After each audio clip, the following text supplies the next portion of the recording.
Hey, what's going on guys, it's Tom here, back today with another video, and today I want to talk a little bit about the Black Ops 2 multiplayer maps, and I want to kind of share some of my insight that I gained from playing a bit of Black Ops 2 multiplayer a couple of weeks ago at Eurogamer. Got some good time on the game, and from now until the game comes out I'm going to be giving you guys some insight into what I felt when I played the game, and letting you guys know what worked, what didn't work, and answering all your questions about Black Ops 2. So make sure to subscribe if you haven't already to not miss any of these videos. But yeah, today I'm going to be talking about the maps, and played a lot of the maps. I think I played a total of about 6 maps. I think there are only 7 available. The maps I played were Aftermath, Turbine, this map that we're seeing right here in this gameplay, Yemen, Express, Hijacked, and Overflow. And I think the only one that I didn't play that was available was Cargo.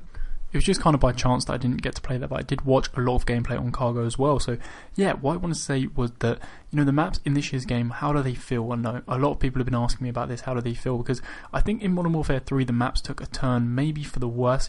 One thing that I did notice in Modern Warfare 3, I think one thing that they did really well was the fact that they didn't actually put any real power positions in, as in there weren't any kind of like windows overlooking B flags. And I'm thinking specifically about Modern Warfare 2, some of the maps in that game, I'm just thinking like right now of Rundown in Modern Warfare 2, it was so hard to get that B flag.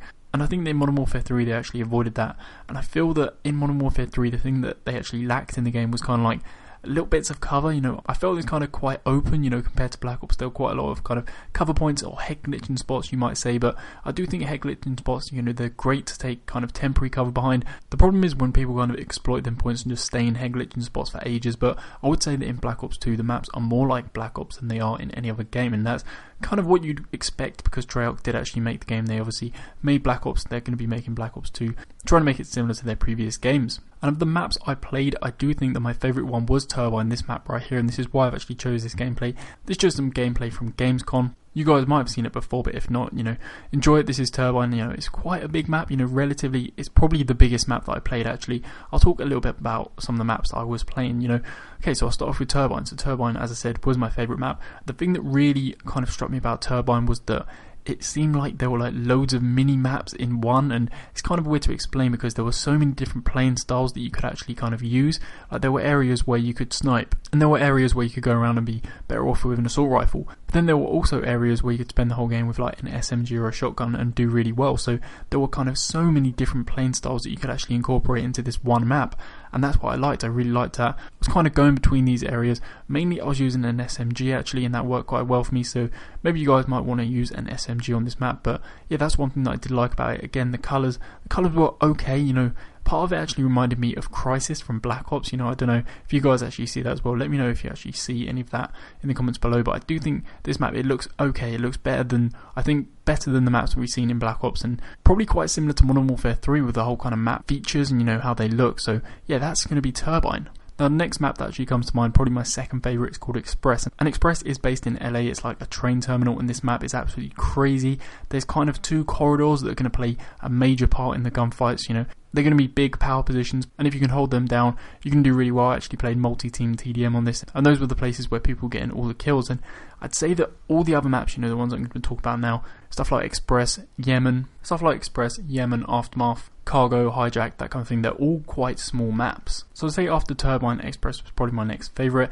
One after that was probably Hijacked, and this is one that's actually set on a boat. And if you guys actually haven't seen all the multiplayer maps, I actually revealed them for you guys a few weeks ago now, so I'll actually have a link to that in the description below. But yeah, Hijacked is set on a boat. It kind of reminded me of like Wet Works with the layout a bit. I know a lot of people have said it reminds them of Nuketown as well, and that's because there's kind of like 2 buildings on either side of the boat that kind of dominate the play, and I can see where people say that, but I don't think this can actually play like Nuketown. It's very narrow though. I think grenades are probably going to do well on that. You might have to use the Danger Close Wildcard and use 2 grenades on that. And yeah, I do think that probably looked the best out of all the maps. One thing that I probably didn't like that much about that map is that was the game I was playing against Fearcrads, and if you guys watch Fearcrads, you'll know that he's probably one of the best Call of Duty players in the world, and he was absolutely owning our team. So it's tough like that, but it was good fun to play against him, good fun to play on the map. And one thing that actually did play quite a big part, there's actually a kind of under part of the boat where you can actually flank around the whole enemy team, and I know a couple of times I actually flanked around, and that's when I had most of my success. So in that sense, it's not like Nuketown. I think that flanking element is going to be pretty important.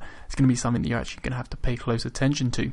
I'd say my least favourite map was probably Yemen, and I'm not sure why this is, I just didn't really have much luck with it. And it's funny because Yemen was actually the first map I ever played on Black Ops 2, and I actually started off like playing really well, went on a quick little 5 kill streak in like the first minute of the game, but just really seemed to go downhill from there, and I don't know what it is about that. Maybe I just had a bad experience or something like that, but I think on the whole the maps, you know, they're going to feel like Black Ops maps, they're going to look maybe a little bit like Modern Warfare 3 maps, and generally they're all quite small, you know, relatively, I'd say they're like medium sized maps, you know.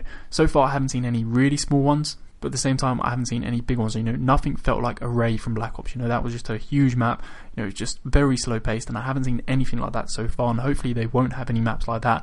And so far they all look very fast paced, and it looks like they're going to be, you know, some great maps. I think there's going to be some maps in there that we get to know and love. And talking of a map we know and love, if you guys actually missed the video I did yesterday, I was talking about Nuketown 2025. That's now been revealed. You know, there's a photo, I put that up on my channel yesterday, so head over to my channel and check that out if you haven't already. And yeah, that's it for my talk about the maps, guys. Let me know your thoughts on the map from what you've seen before, and maybe if you've played the game, let me know your thoughts on the maps. Just want to say a big thanks for watching, guys. If you're still here and you enjoyed the video, be sure to drop a like. Also check out some of my previous videos, got those on screen right now, and I'll catch you guys with another video very soon.